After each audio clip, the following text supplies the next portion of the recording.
Vamos a iniciar entonces el tema del día de hoy. Es el Salmo número 56, hermanos. Aquí se nos habla de la fe que debemos tener en medio del temor. Y bueno, quiero decirles que de este salmo podemos aprender que así como David se dirigió a Dios en busca de ayuda, a pesar de que su situación parecía no tener solución, toda persona debe hacer lo mismo en tiempos de tribulación. Y bueno, pues quiero decirles que el título de este salmo es Al músico principal, sobre la paloma silenciosa, en paraje muy distante, Mictán de David, cuando los filisteos le prendieron en Gat. Eh, Fíjense que es probable, aunque no 100% seguro, que la paloma silenciosa en paraje muy distante, fuera la melodía con la que se cantaba este salmo. Algunos lo relacionan con el tema, pensando que representa una paloma en problemas, así como David estaba en problemas. Y bueno, sea cual sea la situación, si fue la melodía que se utilizaba y sobre de esa melodía se declaraba este salmo, o que fuese una representación de la problemática que estaba viviendo David, como si fuera él una paloma eh, y necesitara de la protección y el cuidado de Dios, pues realmente para nosotros nos debe quedar esa bendición, que podemos por fe acudir a Dios en los momentos más difíciles que podamos estar pasando. Por muy difícil que sea la situación, Dios está con nosotros, mis amados. Y como lo hemos visto, al igual que en el Salmo 16, y lo veremos en los siguientes 4 salmos, o sea, el 57, 58, 59 y 60, el Salmo 56 se le llama Mictam de David. El título de Mictam se entiende mejor como dorado. Esa es la traducción más literal que puede tener la palabra Mictam. Pero algunos traductores y algunos teólogos piensan que está relacionado con una palabra que significa cubrir, lo que implica el secretismo necesario en tiempos de crisis. Más o menos como para que se den una idea, han visto, sobre todo en el arte de las iglesias de corte católico, que tienen esos retablos en donde se cubre con un material dorado esa pieza y le dan una apariencia como si fuera todo de oro. Bueno, pues más o menos es lo que se puede entender como mictam, un dorado que cubre el secreto que se tiene muchas veces en los tiempos de dificultad, que está cubriendo esa condición. Y bueno, eso nada más como para cultura general. En el tiempo, cuando los filisteos prendieron a David en Gat, se registra ahí en el primer libro de Samuel, capítulo 21, de entre los versículos 10 al 15, y se trata del periodo entre la visita al tabernáculo de Nob y la llegada de David a Adulam. David estaba solo, desesperado, asustado y sin poder pensar con demasiada claridad. Muchas veces así nos encontramos nosotros, ¿verdad? Cuando nos acercamos a la situación peligrosa, crítica, cuando estamos en medio de una situación que nos, que nos lleva a sentir angustia, desesperación. Eh, y esto provoca pensar con muy poca claridad, como que no tener bien claras las ideas como para dar los siguientes pasos. Y ese es un miedo y una fe, ¿verdad? Que tenemos que de repente vivir. Pero fíjense cómo aquí en la primera parte del capítulo, ese miedo, pero también la fe que tiene David, es una respuesta a un peligro constante. Vemos cómo David constantemente estaba bajo esa presión, bajo esa situación de peligro, constantemente. Le asediaban sus enemigos, querían su vida, y él se sentía en esa posición, ¿verdad? Entonces, entre el versículo 1 y 2, eh, esta hermosa palabra nos enseña a mirar al Altísimo en busca de misericordia. Y dice la palabra de Dios: ten misericordia de mí, oh Dios, porque me devoraría el hombre. Me oprime combatiéndome cada día. Todo el día mis enemigos me pisotean, porque muchos son los que pelean contra mí con soberbia. Pues vemos aquí cómo David estaba en gran y constante peligro, mis amados, de muchos enemigos, tanto de los filisteos, que era obviamente el pueblo que constantemente se levantaba en contra del pueblo judío, eran los acérrimos rivales, ¿verdad?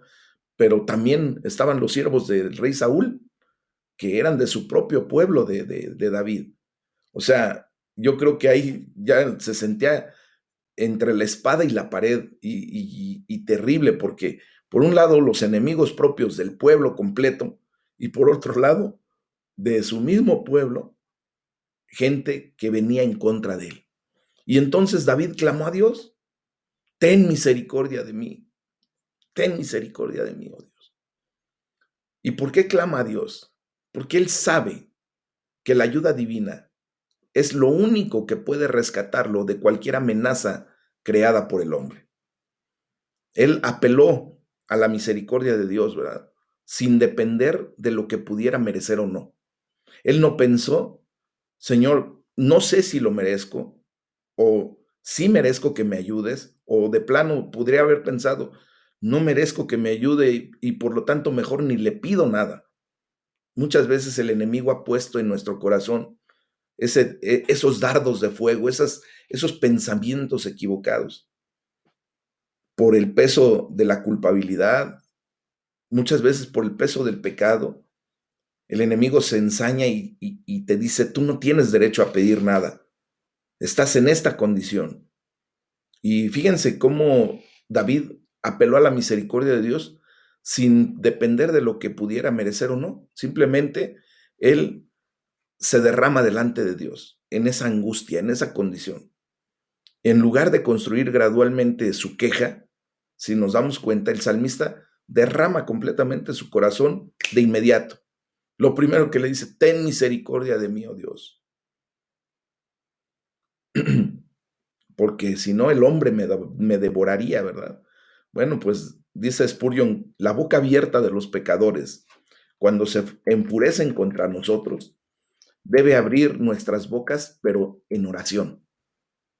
Amén. Y así es como debemos hacer. Dice: porque muchos son los que pelean contra mí con soberbia. Bueno, en la tierra, David era muy superado en número, por lo que buscó la ayuda del Dios que está entronado en lo alto o entronizado en lo alto. Obvio, yo sé de antemano que aquí en la tierra, nosotros, todos y cada uno de nosotros, somos increíblemente superados en número, ¿va? Porque pues somos nosotros contra una legión de entes espirituales de maldad, contra el mundo, es más, hasta contra nuestro propio yo, contra nuestra carne. Y estamos en esa lucha constante, ¿verdad?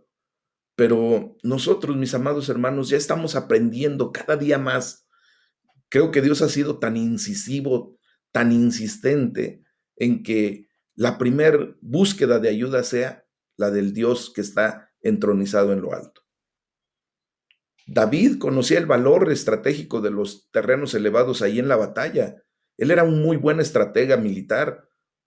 Él había sido pastor por mucho tiempo en su juventud y sabía, ¿verdad?, de los resquicios, de los recovecos, de los lugares donde él podría estratégicamente, pues, entrar en una batalla. Pero para él, el saber todo eso terrenalmente no tenía tanto sentido como el sentido que sí verdaderamente tenía para él el buscar la ayuda del Altísimo. ¿Qué quiero decir con esto? Que nosotros tenemos que aprender a hacer a un lado nuestra humanidad, todo lo que podemos, en lo que podemos descansar, entre comillas, en la inteligencia, en la fuerza, en la juventud, en la belleza, en el dinero, en todo eso que es superficial. para mejor verdaderamente confiar en lo único que nos puede dar ese soporte, esa cimentación que es el buscar al Dios Todopoderoso, al Shaddai. Amén. Trapp dice al respecto que para exponer la indignidad de la cosa, repite la misma oración de nuevo en plural, señalando que no eran pocos los que se inclinaban amargamente por el poder y la fuerza para hacerle daño a él, un pobre hombre desamparado y sin amigos. Y Clark hace un comentario entendiendo sobre la frase "oh Altísimo". eh, Dice Clark: no creo que esta palabra exprese ningún atributo de Dios o que siquiera esté dirigido a Él. Significa literalmente desde lo alto, desde un lugar alto o elevado. Dice, porque las multitudes luchan contra mí desde lo alto o elevado. Es así como Clark dice que deberíamos de eh, eh, traducir el punto de el hecho de que dicen ahí que pelean contra él con soberbia, ¿verdad? Entonces, mis amados hermanos, ya del versículo 3 y 4, eh, se, se nos hace ver cómo David habla a Dios con temor y sin temor. Aquí en estos dos versículos leemos la palabra de Dios y dice, en el día que temo, yo en ti confío. En Dios alabaré su palabra. En Dios he confiado, no temeré. ¿Qué puede hacerme el hombre? Bueno, si les comento, aquí nos enseña de cómo habla David con temor y sin temor. Justamente ahí, en el día en que más tenemos esa condición de temer, ¿verdad? De inmediato dice, no, yo en ti confío y no temeré, porque he confiado en ti, en el Dios verdadero, ¿va? Entonces, fíjense que ese joven que mató al león y al oso, ese joven que mató a Goliat, ese joven que después se convierte en un exitoso capitán en el ejército de Israel, no negaba para nada la presencia del temor. Había momentos en los que tenía gran temor sobre su condición. Sin embargo, sabía qué hacer con ese temor. Proclamar con valentía su confianza en Dios a pesar de lo que estaba sintiendo, a pesar de ese temor. Él temía, pero ese miedo no llenaba toda el área de su mente, porque de inmediato agrega, yo en ti confío. Es posible entonces que el miedo y la fe ocupen la mente al mismo tiempo, pero no como sobreponiéndose. Recordemos que nosotros en nuestro cerebro tenemos un espacio, por ejemplo, en donde se desarrolla la vista, otra área del cerebro donde se desarrolla el oído, otra área donde se desarrollan ciertos pensamientos. Y eso es lo que estoy tratando de decir, no porque exista la posibilidad de que en un mismo espacio estén docentes al mismo tiempo, no. En nuestra mente puede estar el miedo por un lado, pero la fe por el otro. Y aquí es donde está el meollo del asunto. ¿A quién le das mayor autoridad? ¿A el lado de tu cerebro en donde sientes el miedo y el temor? ¿O a el lado en donde tu cerebro está haciendo declaraciones y actuando por fe y con fe? Aquí es a donde entra, mis amados hermanos, el, el punto clave que comentamos constantemente, acercarnos a la presencia de Dios, ser nutridos por lo que Dios ha establecido como alimento espiritual, que es la palabra de Dios, que es la oración delante de Dios, hacer el itbodedut, meterse de lleno en un tiempo a la presencia de Dios y recibir de Él ese alimento, que es lo que va a fortalecer nuestro espíritu. que es propiamente el que mantiene la fe que ocupa nuestra mente, y si ese espíritu está fortalecido, robustecido, obviamente la fe también lo va a estar. Y de inmediato eso va a opacar completamente la condición de miedo que muchas veces podemos tener. Y es válido tener miedo, tener temor por lo que estamos viviendo. Nosotros no somos dioses como para saber qué es lo que nos espera a un segundo, 20 minutos, a 2 horas, a un año. No lo sabemos.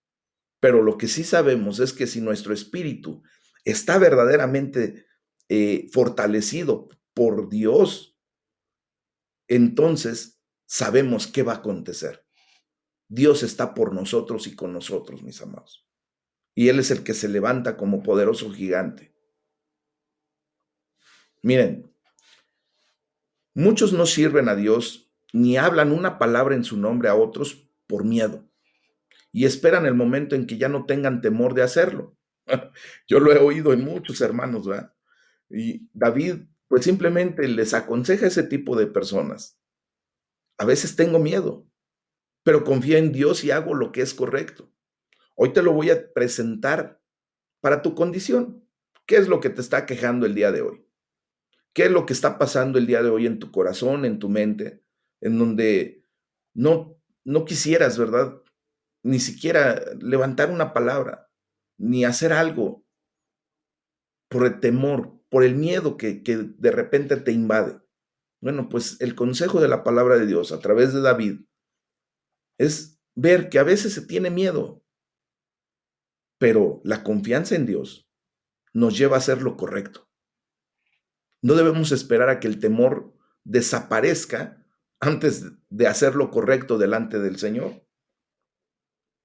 No podemos permitir que el temor nos paralice y que hasta que el temor desaparezca por alguna otra condición, pudiéramos hacer lo correcto delante de Dios. El temor va a desaparecer, mis amados hermanos, cuando empezamos a hacer lo correcto delante de Dios. De inmediato. El temor no tiene parte en nuestra vida cuando estamos actuando conforme al amor de Dios. Dice que de la palabra de Dios dice que donde está el amor de Dios, está fuera el temor. No puede coexistir el temor y el amor de Dios. No puede coexistir el temor y la presencia de Dios. Cuando nosotros estamos actuando correctamente bajo las sendas de justicia, no tiene nada que hacer el temor ya y desaparece. Tiene que salir. ¿Verdad? Spurgeon hace señaliza esto en este momento y dice, es una señal segura de gracia cuando un hombre puede confiar en su Dios, porque el hombre natural, cuando tiene miedo, recurre a alguna confianza humana o cree que podrá reírse en la ocasión de temor. Y pues no, necesitamos comprender que nuestra confianza plena debe estar 100% en Dios. Dice la palabra, en Dios alabaré su palabra. En medio de la declaración de su confianza en Dios, David llama la atención sobre la alabanza de la palabra de Dios. Fíjense, su confianza en Dios estaba directamente relacionada con la palabra de Dios. ¿De dónde podemos nosotros alabar? ¿De dónde sacamos la alabanza a nuestro Padre Celestial si no es de su misma palabra? Declarando su bendita palabra, reconociendo lo que en la palabra de Dios el Señor nos está dando como un alimento, como los elementos que necesitamos hasta para componer una alabanza, un cántico nuevo desde lo profundo de nuestro corazón. Entonces vemos cómo la confianza de David no era una esperanza ciega o un deseo arrojado al cielo solamente. Se basaba en el carácter revelado de Dios y sus promesas reveladas a través de la bendita palabra. En aquellos tiempos de la Torá. Ahora nosotros tenemos la bendición de no solamente la Torá, no solamente tener comentarios talmúdicos, sino también ahora tenemos la revelación completa hasta el libro de Apocalipsis. Y si antes tenían elementos como para llenar su vida espiritual, pues ahora tenemos mucho más. Acuérdense que en aquel tiempo, pues solamente David podía leer propiamente la Torá, el Pentateuco. No había más libros que pudiera él leer. De hecho, él estaba escribiendo este hermoso libro, ¿verdad? Parte de este hermoso libro de los Salmos. Por lo tanto, nosotros ahora tenemos más de dónde echar mano. Decimos que confiamos en Dios, pero ¿cómo sabemos con seguridad algo acerca de Dios? ¿Cómo? Pues lo sabemos a través de su bendita palabra, a través de su autorrevelación hacia nosotros. Sabes que cuando nosotros levantamos cántico, hacemos las declaraciones propias de la bendita palabra de Dios, de allí nace.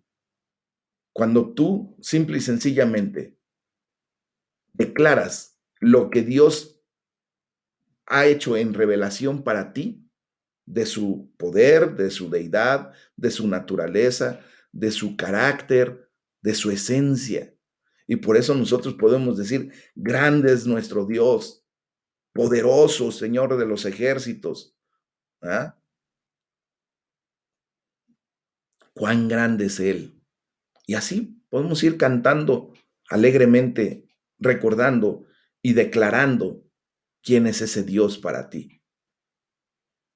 Pero también quiero decirles, como comenta Boyce, que sin embargo, también podría ser el caso que David esté pensando específicamente en las palabras de Dios que le fueron traídas por el profeta Samuel, asegurándole que sería rey sobre Israel. Véanlo ahí en el primer libro de Samuel, capítulo 16. ¿Y por qué hago este comentario? Porque justamente yo quiero decirte que para ti han llegado promesas, no del hombre, de Dios. Para ti han llegado palabras proféticas que el Señor envió para tu vida a través de su palabra, a través de alguna predicación, a través de un comentario de un líder, de tu pastor, de la persona que puede acercarse a ti y que Dios quiera utilizar para traer una palabra de dirección para tu vida. Y allí tú tienes que descansar. Si Dios dice que Él no te va a dejar ni te va a desamparar, es una promesa de Él, no del que te la declare, no del hecho de que la leamos cada semana.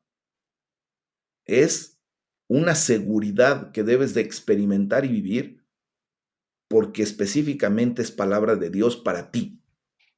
La promesa que Dios te ha dado, Dios la va a cumplir. Y por eso David decía, en Dios he confiado, no temeré.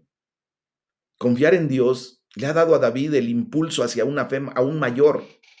¿Qué es lo que ha sucedido con tu caso? En ti precisamente.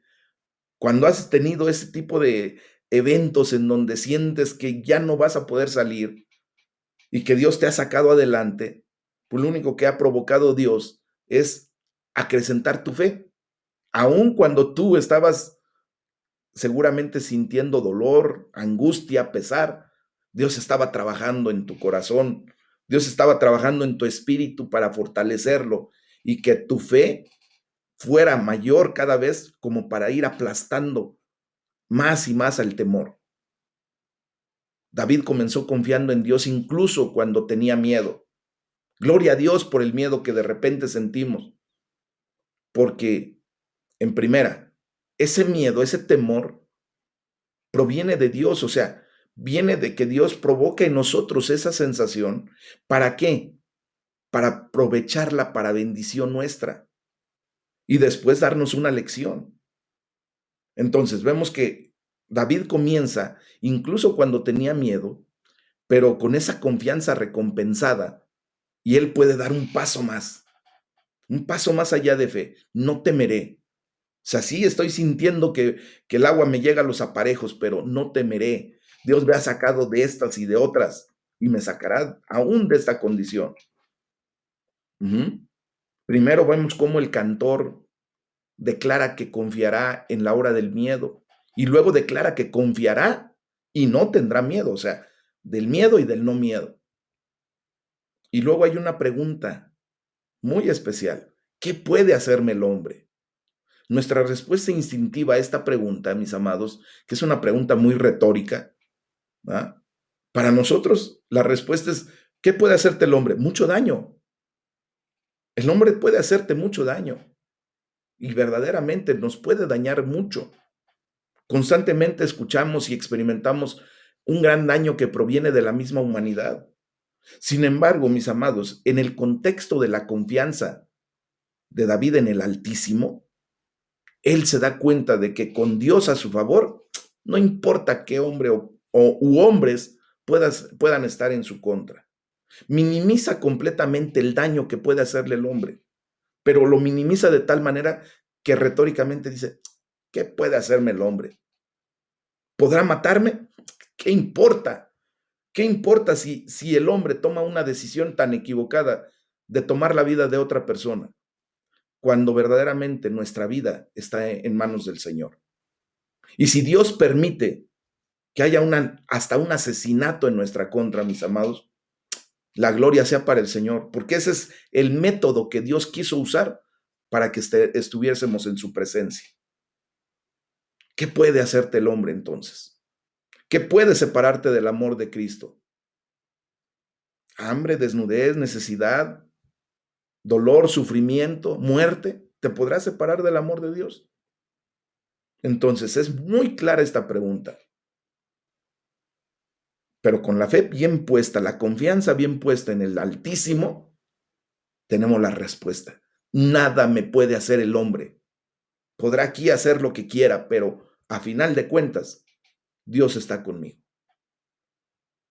Y fíjense, David lo escribía constantemente esto porque él vivía en un peligro continuo de muerte, pero de una muerte real, mis amados. En aquellos tiempos, pues vemos que la barbarie era muy grande, ¿no? Y tenía un peligro continuo, David. Entonces vemos ahí de los versículos 5 al 7, y dice la palabra de Dios, todos los días ellos pervierten mi causa. Contra mí son todos sus pensamientos para mal. Se reúnen, se esconden, miran atentamente mis pasos, como quienes acechan a mi alma. Pésalo según su iniquidad, oh Dios, y derriba en tu furor a los pueblos. Fíjense nada más cómo viene una condición en donde a través del peligro continuo, ¿verdad? Dice la palabra, todos los días ellos pervierten mi causa. Bueno, pues vemos cómo los ataques contra David no solo eran violentos, también eran tortuosos, contra tergiversación, con distorsión de sus palabras y de las intenciones que él tenía. Sus numerosos enemigos conspiraban constantemente contra él para hacerle el mal, con la esperanza de acechar y matar a David con un ataque sorpresivo. Entonces vemos justamente la condición, ¿verdad? Es la presión insistente, incesante, que es la peor parte del calvario que se vive. Cuando tú tienes un problema, esta presión, esta situación, es lo que te lleva a sentir, hijo, ¿cómo voy a salir de esto, verdad? Y fue lo primero que enfatizó David en estos versículos. Cada día, todo el día. Y ahora vuelve a decirlo aquí en el versículo 5. ¿Ah? Otra vez la presión, todo el tiempo. Muchas veces así nos hemos sentido. ¿Qué tal parece que nunca va a acabar este lío? ¿Ah? Eh, el verbo pervierten se deriva de una raíz hebrea que significa un acto laborioso, trabajoso e infructuoso. Eh, la declaración de lo que hacía David, que conspiraban para deshacer todo lo que el piadoso ha hablado y ha planeado para hacer lo correcto, es justamente lo que muchas personas o mismo Satanás a través de sus demonios pervierte lo que tú ya estás hablando y haciendo correctamente, piadosamente. Es una conspiración para eh, desarticular lo que Dios está construyendo en tu vida para llevarte por la senda de justicia. Esa es la perversión a la que llegamos de repente, ¿verdad? Por eso David dice, pervierte mi causa. Spurgeon dice al respecto que este es un modo común de guerra entre los impíos. ponen nuestro lenguaje en el exhibidor, fuerzan significados de él que de otra manera nunca obtendrían. ¿Cuántas veces te has sentido en eso? Cuando eres acusado injustamente, ¿verdad? Y tuercen hasta tus declaraciones, las sacan de contexto y eso mismo que tú dijiste en algún momento y sacado de un contexto, pues se viene en tu contra. Eso es perversión. Y por eso David dice, pésalos según su iniquidad. O sea, aquí vemos cómo David apeló a la justicia de Dios. No estaba bien que estos malvados enemigos triunfaran sobre él, ya fueran los filisteos de Gad o los siervos de Saúl. David le pidió a Dios que los derribara, ¿ah? Que verdaderamente entrara ese Jehová Sidkenú, la justicia divina en orden. Y ya en la segunda parte de este salmo, pues vemos el compasivo cuidado de Dios hacia David. Y obviamente esto se tiene que traspolar a nuestras vidas. Vamos a ver el compasivo cuidado que Dios tiene hacia cada uno de nosotros. Entre los versículos 8 y 9, Dios nota la miseria de David. Y dice la palabra de Dios, mis huidas tú has contado, pon mis lágrimas en tu redoma. ¿No están en ellas en tu libro? Serán luego vueltos atrás mis enemigos el día en que yo clamare. Esto sé, que Dios está por mí. Esto sé, que Dios está por mí. Eso ya nos tiene que quedar, pero más que metido en nuestra mente, en nuestro corazón. Este es un tesoro para nosotros, mis amados. Dios está por nosotros. Entonces, dice David, mis huidas tú has contado, pon mis lágrimas en tu redoma.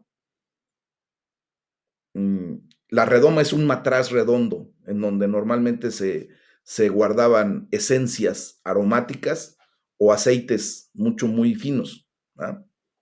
Y pues en este periodo de la vida de David, antes de llegar a la cueva de Adulam, que se nos narra allí en el primer libro de Samuel, capítulo 22, él estaba completamente solo.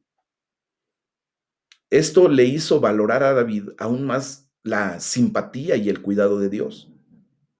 Él estaba solo físicamente, pero constantemente, todos los días de su vida, David sentía la presencia de Dios, el cuidado de Dios, y encontraba él un gran consuelo en el pensamiento de que Dios notará siempre su miseria, siempre está al cuidado de él.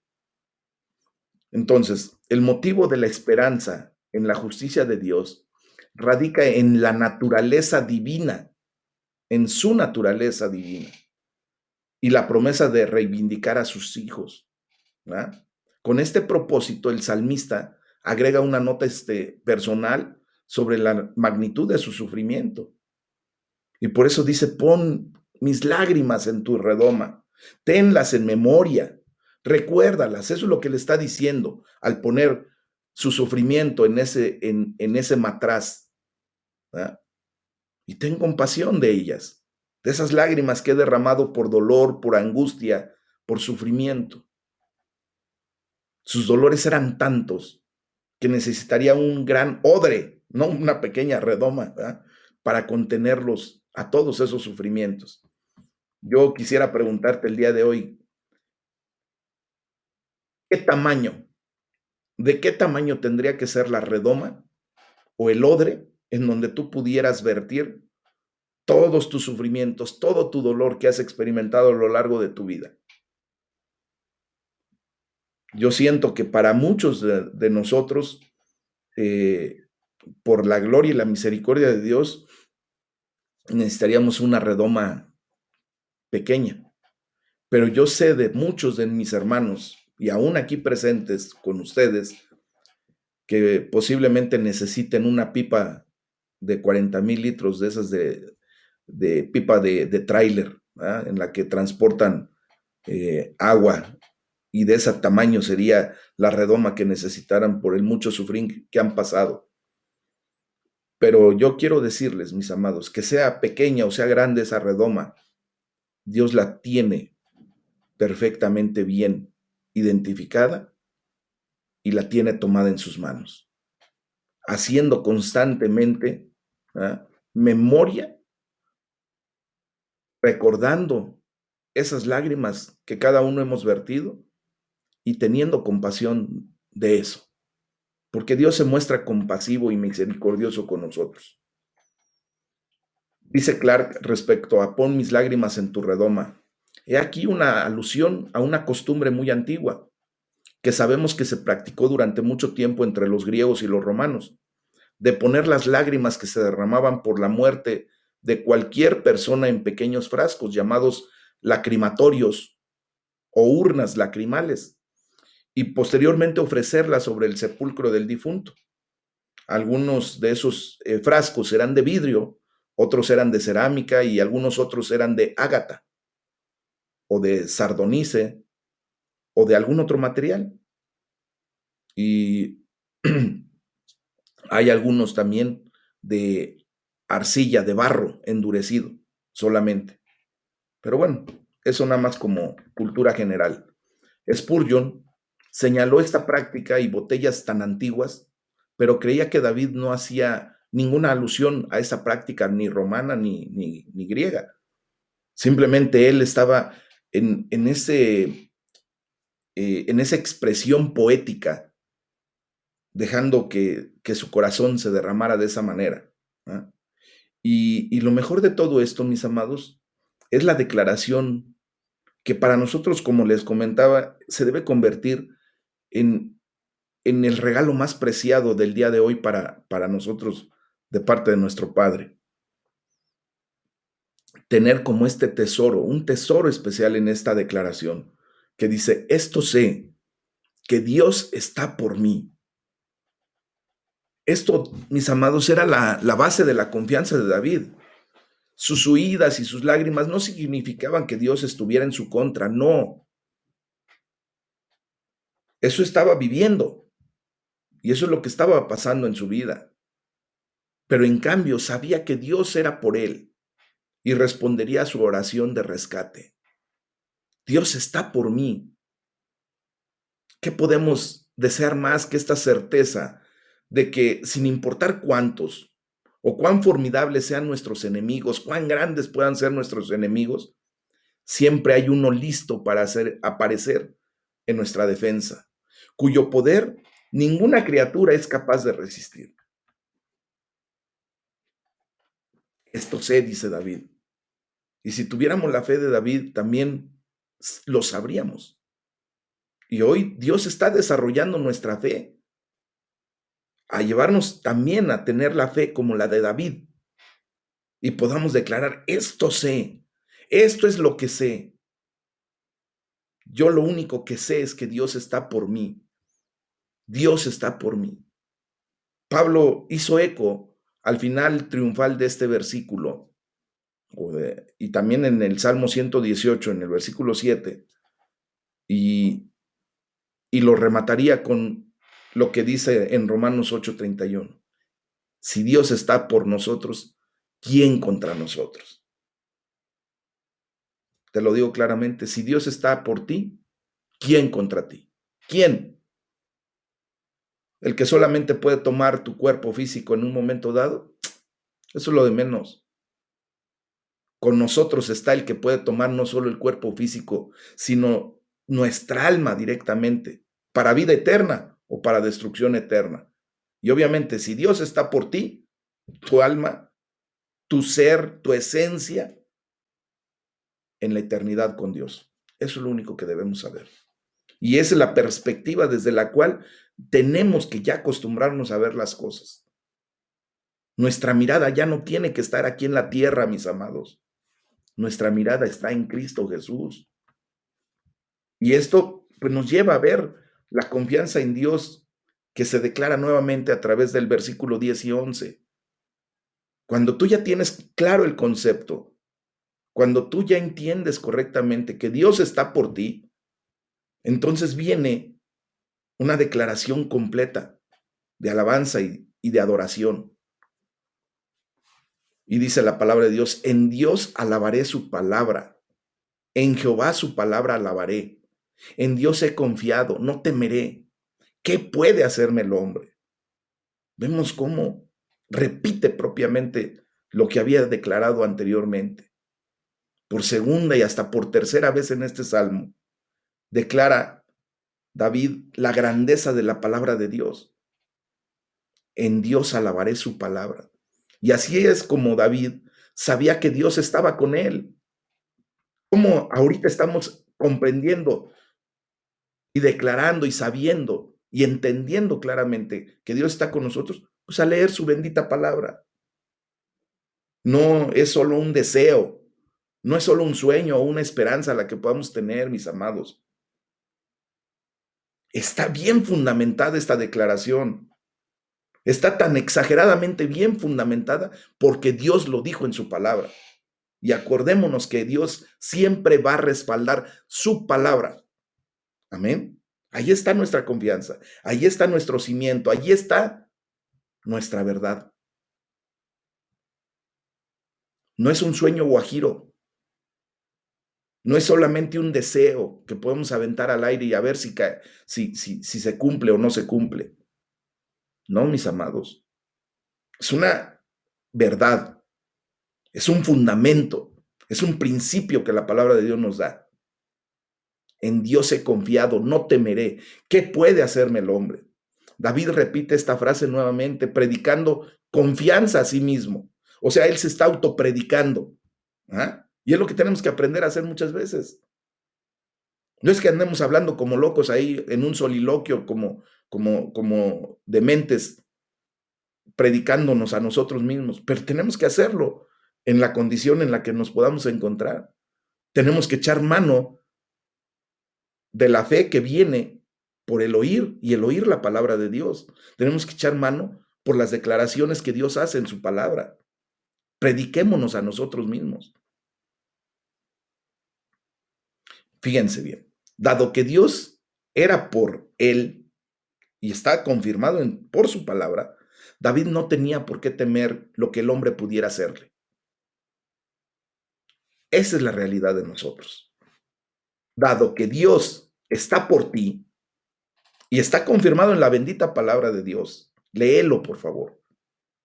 David, ahora tú no tienes por qué temer lo que alguien pueda hacerte. Así de sencillo es. Amén.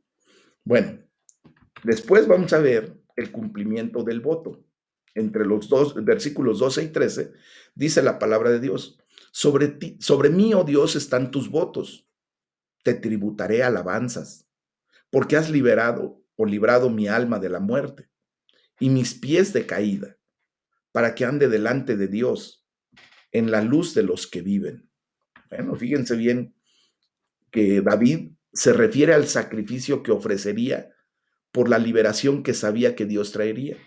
O sea, ya estaba pensando en alabar a Dios, en tributarle, en sacrificar una ofrenda delante de Dios, porque él ya sabía que la victoria Dios se la había dado.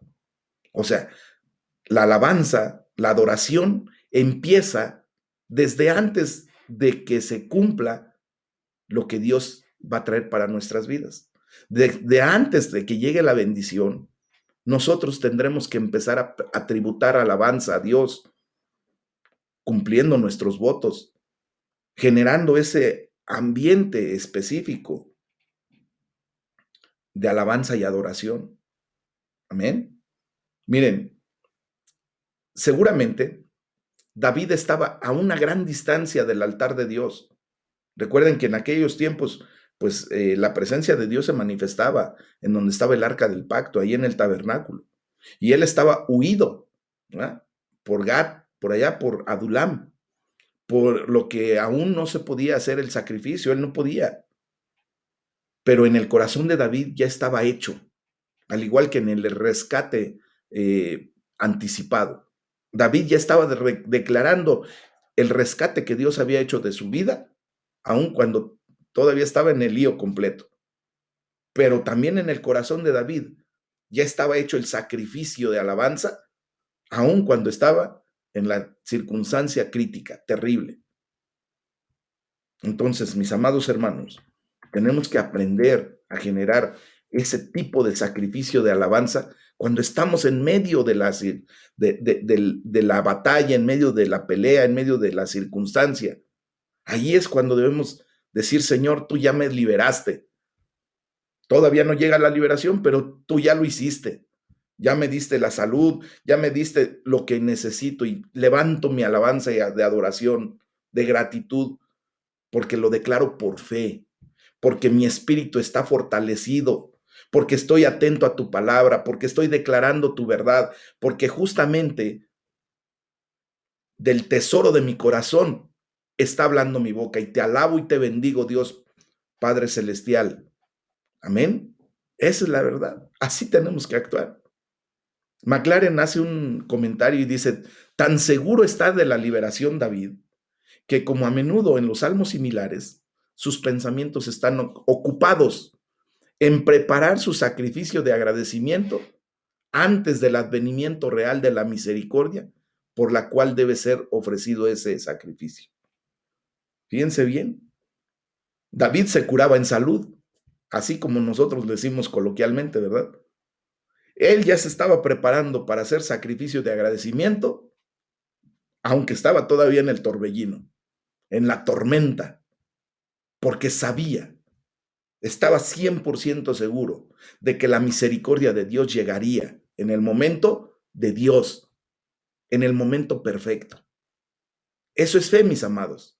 Eso es verdaderamente fe. Por eso David siempre fue reconocido como un hombre con el corazón de Dios. Porque él, a través de las circunstancias, de las situaciones, se levantaba por fe de una manera excepcional. ¿Se acuerdan cuando se le fue encima al gigante Goliat? Él ya estaba alabando a Dios. Hoy el Señor me ha entregado tu carne, ¿verdad? Te ha entregado a mí para que yo ofrezca tu carne a las aves del cielo.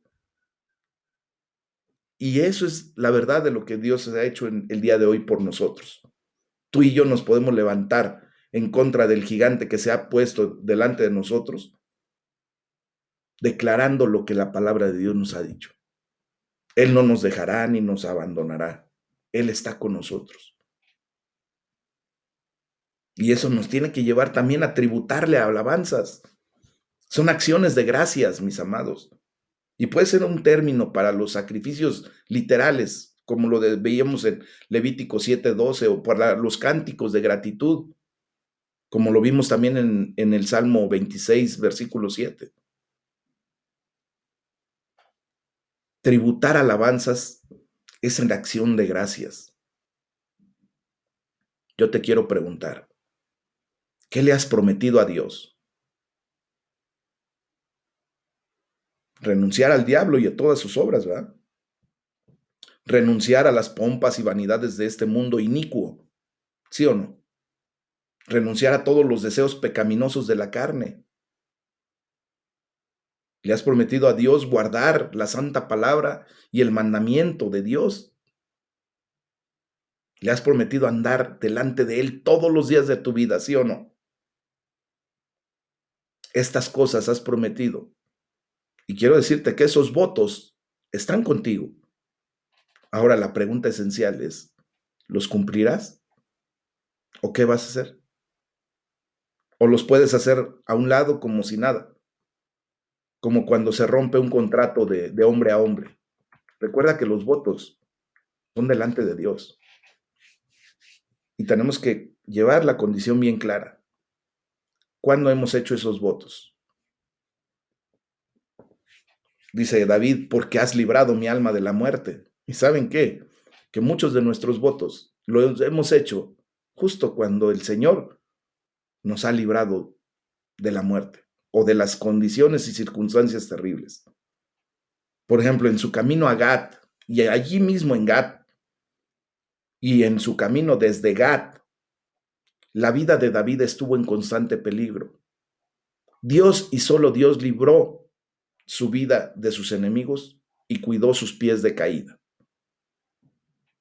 Y a cada paso que daba, seguramente David decía, Señor, si tú me rescatas de esto, voy a hacer esto. me comprometo contigo a esto, voy a hacer aquello. Esos votos que de repente hacemos, ¿verdad? Recuerden que para Dios nuestra palabra no está en vano, ¿eh?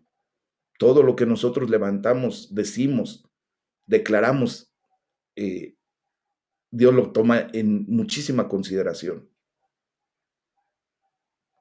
porque un día también daremos cuenta hasta de nuestras palabras ociosas. Así lo dice la palabra. Tenemos que tener mucho cuidado de lo que pedimos, de lo que hacemos, en lo que nos comprometemos. Y por último, pues dice la palabra de Dios aquí en este hermoso salmo, como lo vimos, para que ande delante de Dios en la luz de los que viven. Bueno, pues David sabía que por eso Dios le perdonó la vida. No para que David pudiera hacer sus propias cosas, no, o para vivir para sí mismo, no. Fue para que pudiera vivir rectamente delante de Dios. ¿Sabes por qué Dios te ha salvaguardado de muchas cosas? ¿Sabes por qué Dios te rescató del lodo, del fango cenagoso en donde muchos de nosotros nos revolcamos? Yo no sé si tú no, pero yo sí.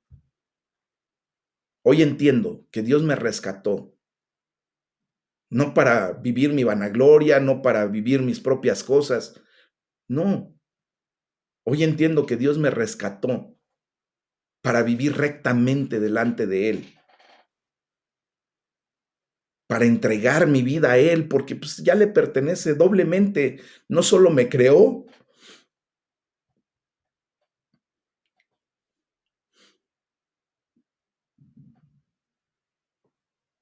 sino que ahora me recompró. Yo le había dado toda la autoridad al enemigo de mi vida, haciendo lo que Él me había llevado a hacer, ¿verdad? Y Dios, por su amor y su misericordia, me rescató.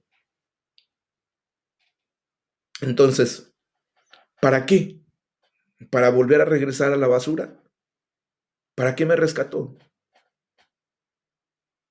¿Para volver a revolcarme en el lodo? ¿Para qué? Me rescató para vivir rectamente delante de Dios. ¿Para qué te rescató a ti? Yo espero que Dios haya verdaderamente hablado a tu vida el día de hoy y que tengas en consideración todo esto, porque justamente hemos sido llamados para ser santos y Dios nos ve así. Entonces, mis amados, Spurgeon hace un comentario y dice, así en este breve salmo, hemos subido de las fauces voraces del enemigo a la luz de la presencia de Jehová, un camino que solo la fe puede recorrer. Y por último, Boyce dice, el hecho de que Jesús parece haber usado las últimas palabras del versículo 13, allá en Juan 8, 12, nos parece pensar en el versículo 13, a la luz de la liberación de Jesús, que Jesús, trae a los que confían en Él, y la vida como su regalo de salvación por el Espíritu Santo. Esa es la palabra de Dios, mis amados, ese es el tema del día de hoy. Vamos a orar. Vamos a darle toda la gloria y la honra a nuestro Padre.